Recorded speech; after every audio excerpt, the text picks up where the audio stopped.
UCC को लेकर मुख्यमंत्री पुष्कर सिंह धामी का बयान, कहा ड्राफ्ट मिलने पर पहले करेंगे आकलन, विशेषज्ञों से भी कराएंगे परीक्षण।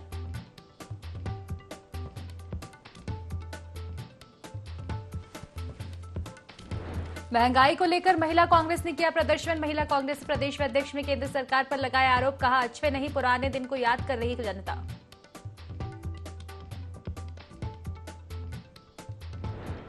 चंपावत मरोड़ा खान के पास में बस का हुआ ब्रेक फेल, पहाड़ से बस टकराने से 9 यात्री हुए घायल, अस्पताल में कराया भर्ती।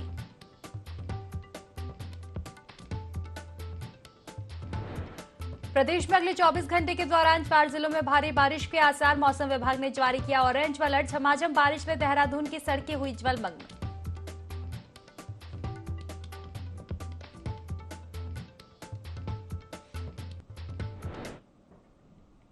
नमस्कार, देवभूमि लाइव देख रहे हैं आप और मैं हूं आपके साथ खुशी व्यास। चलिए रुक करेंगे आज की खास खबरों की ओर, जहां प्रधानमंत्री नरेंद्र मोदी को उत्तराखंड के काफल भाग गए। आपको बता दें कि उन्होंने रसीले मौसमी फल भेजने पर मुख्यमंत्री पुष्कर सिंह धामी को पत्र लिखकर आभार जताया। दरअसल मुख्यमंत्री पुष्कर सिंह धामी ने दिल्ली दौरे के समय प्रधानमंत्री को उत्तराखंड का प्रसिद्ध फल काफल भेंट किया था।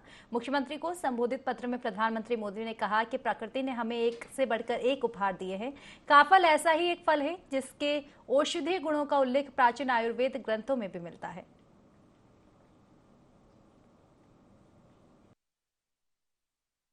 मैं प्रधानमंत्री जी का धन्यवाद करना चाहता हूं कि प्रधानमंत्री जी उत्तराखंड की जो हर चीज से जुड़े हुए हैं, यहाँ से उनका लगाव है।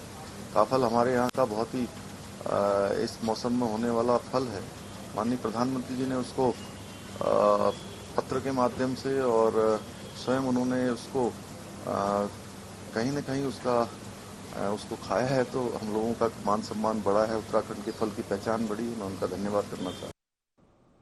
ड्राफ्ट को लेकर सीएम धामी ने कहा कि उसका ड्राफ्ट अभी तक मिला नहीं है, ड्राफ्ट पूरा संकलित हो चुका है। पहले ड्राफ्ट का आकलन विधि विशेषज्ञ करेंगे, फिर विचार विमर्श होगा। वहीं दूसरी ओर जोशीमठ की हालातों पर सीएम धामी ने कहा कि इस संबंध में पीएम मोदी से बड़ी गंभीरता से बातचीत की गई है। पीएम ने आश्वासन दिया है कि केंद्र सरकार द्वारा जो भी अच्छा हो सके वो जोशीमठ के आपदा पीड़ितों के लिए किया जाएगा। अभी ड्राफ्ट हमको मिला नहीं है। ड्राफ्ट मिलने के बाद उस पर पहले आकलन होगा। उस पर विधि के जो हमारे भी विशेषज्ञ हैं, विधि विभाग है, वो सभी लोग उसका आकलन करेंगे, उसके बाद आगे बढ़ेंगे। यूसीसी का ड्राफ्ट चूंकि उन्होंने संकलित पूरा कर लिया है, लेकिन अभी वो पूरा लिखित में नहीं आया है और उस पर वो लोग काम कर रहे हैं। कि जोशीमठ को लेकर माननीय प्रधानमंत्री जी क्योंकि लगातार जोशीमठ को लेकर पहले भी उस समय जब वहाँ पर आपदा की स्थिति पैदा हुई थी, प्रधानमंत्री जी लगातार उसकी स्वयं भी समीक्षा करते थे और कल भी मेरी उनसे चर्चा हुई है। उन्होंने कहा है कि जोशीमठ के लिए जो भी अधिक से अधिक और अच्छे से अच्छा वहाँ पर लोगों की सहायता के लिए हो सकता है, उसको केंद्र की तरफ से किया जाए। लक्सर की तहसील परिसर में बीजेपी ने महासम्मेलन किया। इस दौरान बीजेपी ने मोदी सरकार के 9 साल के कार्यकाल की उपलब्धियां गिनवाई, जिसमें पार्टी नेताओं ने योजनाओं से संबंधित प्रचार प्रसार सामग्री का वितरण किया। बीजेपी के वरिष्ठ नेता एडवोकेट आनंद उपाध्याय समेत लक्सर बीजेपी मंडल अध्यक्ष अरविंद अग्रवाल और वरिष्ठ नेता महेंद्र धीमान ने मिलकर महासम्मेलन अभियान को अंजाम दिया। जी के जो 9 साल बेमिसाल रहे हैं, मोदी जी ने 9 वर्षों में इतना कार्य किया है, जो प्रत्येक व्यक्ति को जिसका लाभ मिला पूरे देश के अंदर, जितनी योजनाएं चली बिना भेदभाव के, बिना तुष्टीकरण के, मोदी जी ने जितनी भी योजनाएं चलाई हैं वो बिना भेदभाव के चली। किसान, मजदूर, व्यापारी, हर गरीब को उनका लाभ मिला है। अभियान भारतीय जनता पार्टी का चल रहा है। माननीय नरेंद्र मोदी जी ने 9 साल जो कार्य हुए हैं उससे जो है कांग्रेस हो चाहे कोई भी विपक्ष की पार्टी हो, सब बौखलाई हुई है और धरातल पर उनका कुछ नहीं है। और भारतीय जनता पार्टी धरातल पर है क्योंकि हम सम्मान निधि जो किसानों को मिल रही है, व्यापारियों को, और गैस सिलेंडर हम 3 फ्री दे रहे हैं अपनी बहनों के लिए, और अन्य विकास कार्य हो रहे हैं। इसलिए जो है बौखला हुआ विपक्ष, उसके पास कोई मुद्दा ही। खबरों में आगे बढ़ेंगे, जहां लक्सर जंक्शन रेलवे स्टेशन पर बम निरोधक दस्ता पहुंचा। जहां कांवड़ यात्रा के मद्देनजर बम निरोधक दस्ते के अधिकारियों और कर्मचारियों ने राजकीय रेलवे पुलिस सहित रेलवे सुरक्षा बल के जवानों को साथ लेकर रेलवे स्टेशन परिसर को खंगाला।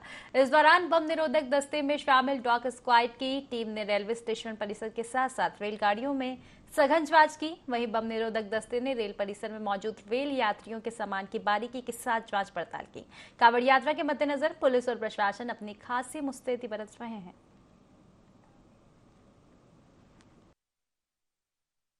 मेले को सकुशल संपन्न कराने के लिए रेलवे स्टेशन पर आरपीएफ, जीआरपी और बीडीएस स्क्वाड की टीम हमारे कांवड़ियों को मतलब सुरक्षा प्रदान करने हेतु लगातार यहाँ पर चेकिंग बीडीएस के द्वारा की जाती है, डॉग स्क्वाड के द्वारा, और कोई अप्रिय घटना घटित ना हो इसके लिए हमारे सहयोग बीडीएस और डॉग स्क्वाड के द्वारा।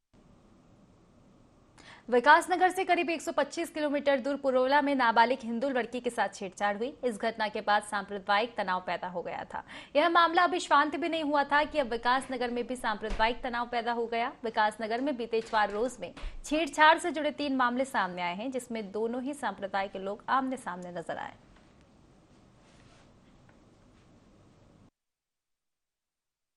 तो एक ही बात है कि लड़कियां छेड़ी जा रही हैं। ये समझ में नहीं आ रहा ये सब क्यों हो रहा है, किस प्रेगनेंट से हो रहा है, क्या विचारधारा है इन लोगों की, क्या सोच रहे हैं, कुछ समझ में नहीं आ रहा है। देखो अगर इस तरह चलता रहा तो शहर का माहौल तो बिगड़ेगा। तो खैर हमारी पुलिस स्थिति में लेके आ रही है, बहुत जल्दी कब्जे में ले लेगी। किसी की नादानगी की वजह से ये सारा शहर झेलेगा, ये बड़ी दिक्कत हो जाएगी। लेकिन जो छेड़ रहा है उसको ये नहीं समझ में आ रहा कि यार तुम्हारी वजह से कितना बड़ा ये माहौल बन सकता है विकासनगर का। 2 युवतियों के छेड़खानी किए जाने और हत्या कसने को लेकर एक तहरीर प्राप्त हुई है। हमें इस संबंध में हमारे द्वारा अभियोग पंजीकृत कर दिया गया है तथा दूसरे पक्ष द्वारा भी यह तहरीर दी गई है कि दूसरे पक्ष द्वारा उनके घर में घुसकर उनके संग मारपीट की गई। अभियोग पंजीकृत किया जा रहा है। चूंकि अभियोग पंजीकृत कर दिए गए हैं, इसमें तुरंत गिरफ्तारी की कार्रवाई की जाएगी। शांत बनाने के दृष्टिकोण से हम इस संबंध में दोनों पक्षों को लेकर एक मीटिंग भी आयोजित करेंगे। क्या कुछ लोगों को चिन्हित किया गया जो इस माहौल को बिगाड़ने में? हाँ, इसमें कुछ लोगों को चिन्हित किया गया है, उनको बाउंड डाउन कराया जाएगा। खबर जनपद उधम सिंह नगर के जसपुर से है, जहां उप जिलाधिकारी सीमा विश्वकर्मा के नेतृत्व में स्कूल में सरकार जनता के द्वार कार्यक्रम के तहत क्षेत्रों के लोगों की समस्याओं को सुना गया। कार्यक्रम में राजस्व विभाग, खाद्य विभाग, जल संस्थान, नगर पालिका, पशुपालन विभाग के साथ अन्य विभाग के जो अधिकारी है वो मौजूद रहे। वही कार्यक्रम में लोगों की समस्याओं का समाधान भी किया गया। उप जिलाधिकारी ने बताया कि जो शिकायतें बड़ी है उनके लिए लिखित शिकायतें दें ताकि जिलाधिकारी के माध्यम से संबंधित विभाग को प्रेषित किया जा सके।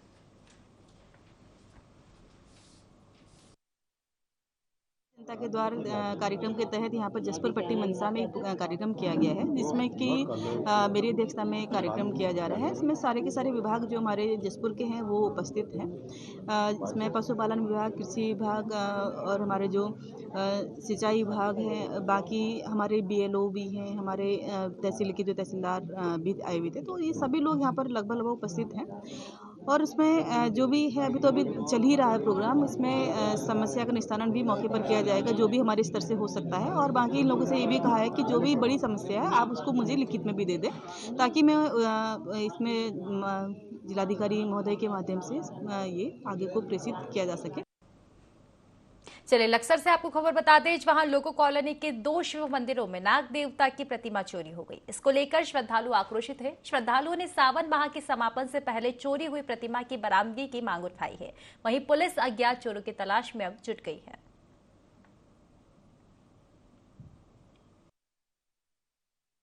मंदिर पे आए तो यहाँ पे नाग नहीं था, सारा कुछ बिखरा हुआ था। रुद्राक्ष की मालाएं सारी टूटी पड़ी थी। त्रिशूल भी खेलने की कोशिश की थी, त्रिशूल तो उखड़ा नहीं, लेकिन नाग चोरी हो चुका है यहाँ से। वहाँ खंडर में जो खंडर है लोगों में, वहाँ भी 2 बार 2 नाग चोरी हो चुके हैं। पुलिस ने तो इस बात पर भी वो नहीं करे, लेकिन पुलिस को रिपोर्ट दी गई है। अब पुलिस आई है, पुलिस अपना काम कर रही है। शिव मंदिर पर अक्सर चोरी बढ़ती जा रही है और पहले भी कई बार यहाँ पर चोरी करी गई है जो कि नजरअंदाज कर दी गई है क्योंकि किसी को देखा नहीं जा रहा था। लेकिन अगर इसी तरह हिंदू धर्म अनजान बनता रहा तो ये अक्सर चोरियां बढ़ती रहेंगी दिन पे दिन।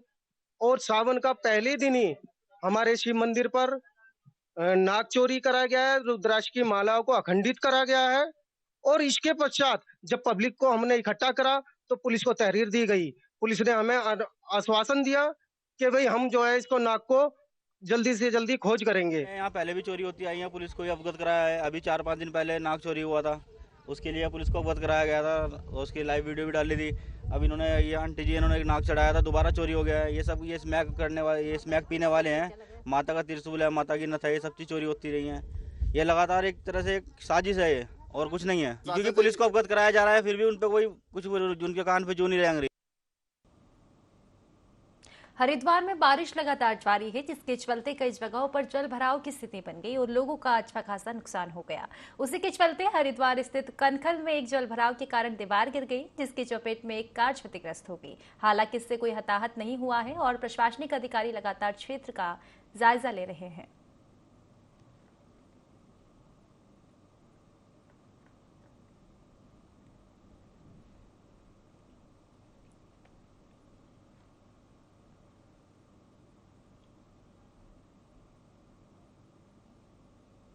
देहरादून में भी पिछले कई घंटों से लगातार भारी बारिश का दौर जो है लगातार जारी है। ऐसे में शहर में कई जगहों पर जल भराव की समस्या पैदा हो गई है। घंटाघर, आराघर, धर्मपुर सहित कई जगहों पर भारी जल भराव से आवागमन बाधित पड़ा है, तो वहीं कई जगहों पर वाहन फंसे पड़े हैं। इन दिनों राजधानी में स्मार्ट सिटी का काम भी जारी है, जिससे काफी जगह पर गड्ढे खुले पड़े हैं। इससे यात्रियों और स्थानीय लोगों को खासी परेशानी हो रही है।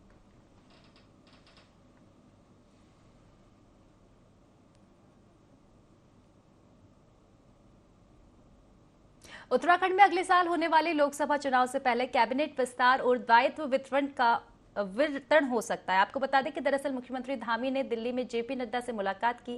भाजपा सूत्रों ने बताया कि इस बैठक के दौरान दोनों के बीच विभिन्न विषयों को लेकर चर्चा हुई। इस दौरान कॉमन सिविल कोड से लेकर धार्मिक अतिक्रमण के खिलाफ राज्य में हुई कार्यवाही की भी जानकारी दी गई। बैठक के दौरान उत्तराखंड में कैबिनेट विस्तार को लेकर भी चर्चा हुई। बताया जा रहा है कि राष्ट्रीय अध्यक्ष ने राज्य में कैबिनेट विस्तार और दायित्व वितरण को हरी झंडी दिखा दी है। वहीं बीजेपी प्रदेश प्रवक्ता विपिन कैंथोल का कहना है कि समय आने पर कार्यकर्ताओं को सरकार या संगठन में जिम्मेदारियां दी जाएगी। भारतीय जनता पार्टी कार्यकर्ता आधारित पार्टी है। हमारी वर्किंग करने का तरीका अलग है। भारतीय जनता पार्टी को जब जब लगता है कि किसी कार्यकर्ता को, किसी नेता को पार्टी के संगठन में रहकर के काम करना है, तो उनको पार्टी का काम दिया जाता है। पार्टी को लगता है कि ये सरकार में बेहतर काम कर सकते हैं, सरकार में बेहतर ढंग से और अच्छा काम कर सकते हैं, तो सरकार में उनको दायित्व दिया जाता है। जब जब भारतीय जनता पार्टी के कार्यकर्ता की उपयोगिता पार्टी को जहां जहां लगती है, निश्चित रूप से वहां वहां पर उसको काम करने के लिए कहा जाता है। अभी भी आगे भी जिन जिन लोगों को, जिन जिन नेताओं को, कार्यकर्ताओं को जो जो पदभार दिए जाएंगे, चाहे सरकार है, चाहे संगठन हो, चाहे अन्य कामों पे हो, जिन भी कामों पे पार्टी लगाई, निश्चित रूप से समय आने पर उन कार्यकर्ताओं को दायित्व दिए जाएंगे और कार्यकर्ता अपना निर्वहन। जिला मजिस्ट्रेट चंपावत नरेंद्र सिंह भंडारी ने जिला मजिस्ट्रेट न्यायालय में दर्ज वादों का निस्तारण करते हुए 5 व्यक्तियों की संपत्ति जब्त करने का आदेश जारी किया है। जिला मजिस्ट्रेट न्यायालय चंपावत से प्राप्त सूचना के अनुसार इन सभी अभिव्यक्तियों ने गिरोहबंद एवं असामाजिक क्रियाकलापों व समाज विरोधी गतिविधि में लिप्त होकर अवैध धन अर्जित किया है।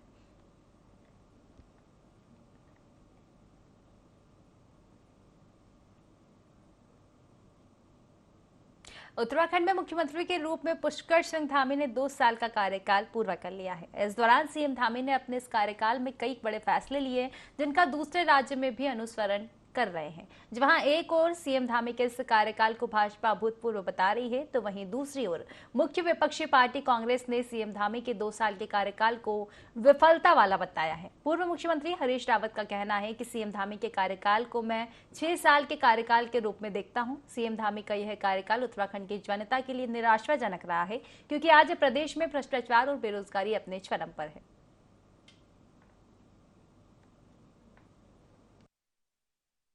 साल के कार्यकाल के रूप में देखता हूँ, और यदि आप 6 साल देखिए तो उत्तराखंड के लिए पूरी तरीके से निराशा का समय है। और जो आज हालात बने हैं राज्य की, बेरोजगारी चरम पर है,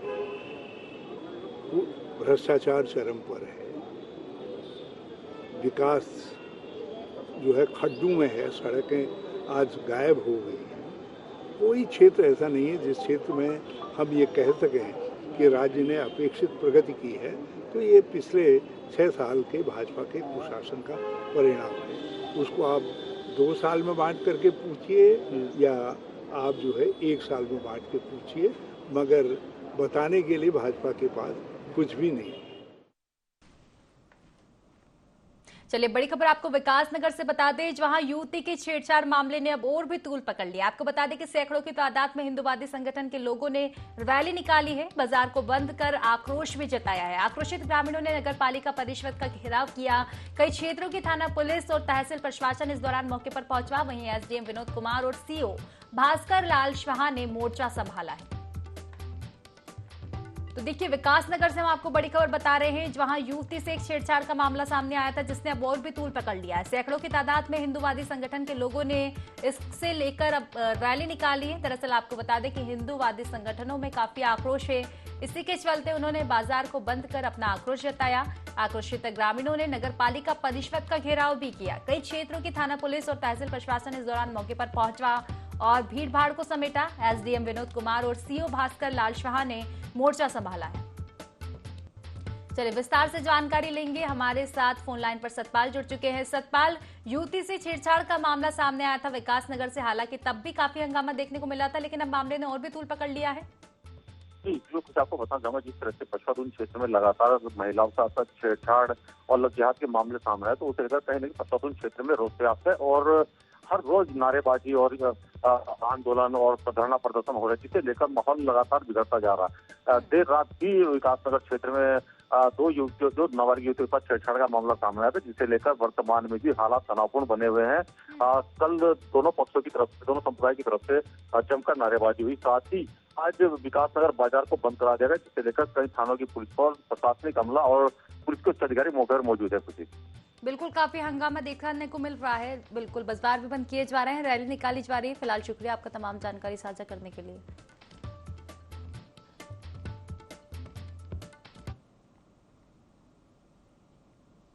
चलिए खबरों में आगे बढ़ेंगे, जहां पर्यटन नगरी मसूरी में इस साल पर्यटकों की संख्या में भारी गिरावट आई है। आपको बता दें कि इस बार 20% कम पर्यटक मसूरी आए, जिससे व्यापारियों में भी बेचैनी देखने को मिल रही है। होटल एसोसिएशन के अध्यक्ष संजय अग्रवाल का कहना है कि इस वर्ष मई और जून के महीने में अधिक बारिश होने के कारण भी पर्यटकों की संख्या में कमी आई है। माल रोड सौंदर्यीकरण के कारण सोशल मीडिया में भी मसूरी की गलत छवि प्रस्तुत की गई। साथ ही पर्यटक मसूरी के स्थान पर कश्मीर और शिमला अधिक संख्या में जा रहे हैं। उन्होंने कहा कि यह शुभ संकेत नहीं है, क्योंकि उत्तराखंड पर्यटन प्रदेश है और पर्यटकों पर ही यहां का व्यापार निर्भर करता है।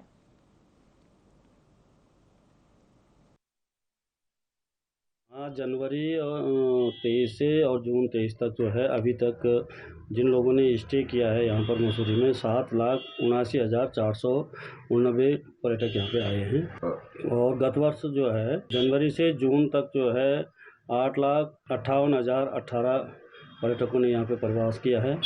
जरूर हुआ है 78,000 समथिंग के आसपास जो है इतना टूरिस्ट कम हुआ है। इसका कारण भी ये काम चल रहा है माल रोड पे या मसूरी के आसपास सराउंड एरिया में जो भी कार्य चल रहा है, उसकी वजह से थोड़ा टूरिस्ट कम आए हैं। वर्ष 2023-24 अभी तक लगभग अनुमान किया जाए आंकड़ों पे तो 20% पर्यटक की संख्या कम रही है, जिसका मुख्य कारण जो है हम मानते हैं मई में और जून में दुर्भाग्यपूर्ण मौसम जो है, बारिशें काफ़ी रही हैं। उसके अलावा जो हमारा सौंदर्यीकरण का कार्य जो माल रोड पे हुआ है, उसमें थोड़ा सा आपसी समन्वय की कमी रही है विभागों में, जिसके तहत विलम्ब हुआ है थोड़ा सा। उससे सोशल मीडिया के तहत कुछ नेगेटिव पब्लिसिटी शेयर की हुई है, जो कि एक कारण है जिससे कि हमारा व्यवसाय में कमी आई है। पंजाब का पर्यटक इस साल काफ़ी मात्रा में कश्मीर जा रहा है। सितारगंज के विधायक और कैबिनेट मंत्री सौरभ बहुगुणा ने उधम सिंह नगर दुग्ध उत्पादक सहकारी संघ लिमिटेड के बनाए गए आंचल कैफे का फीता काटकर शुभारंभ किया। कैबिनेट मंत्री सौरभ बहुगुणा ने समस्त क्षेत्रवासियों को आंचल की ओपनिंग पर बधाई दी। सौरभ बहुगुणा ने बताया कि आंचल ब्रांड को पूरे उत्तराखंड में घर घर तक पहुंचवाना है। साथ ही बताया कि पूरे उत्तराखंड में 11 आंचल कैफे का शुभारंभ किया गया। साथ ही प्रदेश की जनता से आंचल ब्रांड के प्रोडक्ट का उपयोग कर आंचल को मजबूत बनाने की अपील की।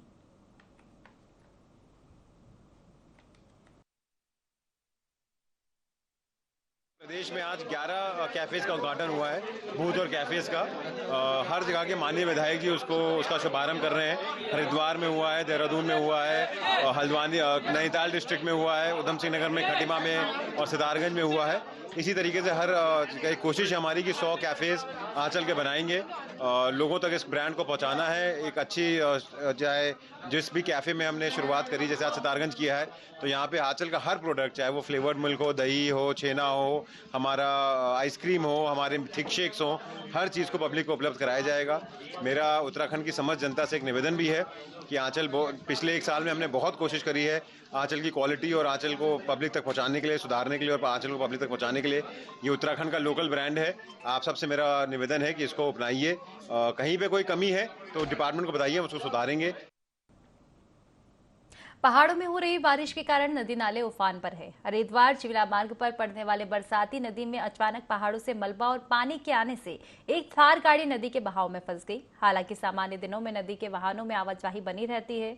दिल्ली निवासी खालिद महमूद अपने दोस्तों के साथ ऋषिकेश घूमने आया था और इसी रास्ते से वापस दिल्ली की ओर जा रहा था। सूचना पर पहुंची पुलिस ने स्थानीय लोगों की मदद से गाड़ी को नदी के बहाव से बाहर निकाला और कार सवार की जिंदगी को बचा लिया।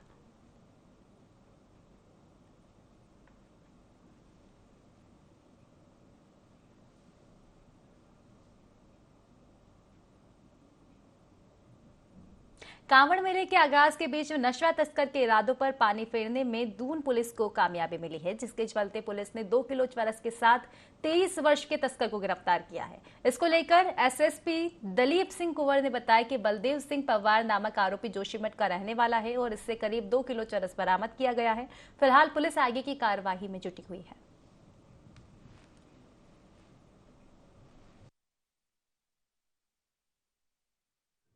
कल हमारे रायपुर थाने ने 2 किलो चरस बरामद किया है। उसमें जो अभियुक्त है बलदेव पंवार, ये आपका उर्गम जोशीमठ का रहने वाला है और इसके अंतर्राष्ट्रीय मार्केट में लगभग 10,000 रुपया इसकी कीमत आकी गई है। इसी के साथ फिलहाल की खास खबरों में बस इतना ही। आप बने रहिए IND24 के साथ। नमस्कार।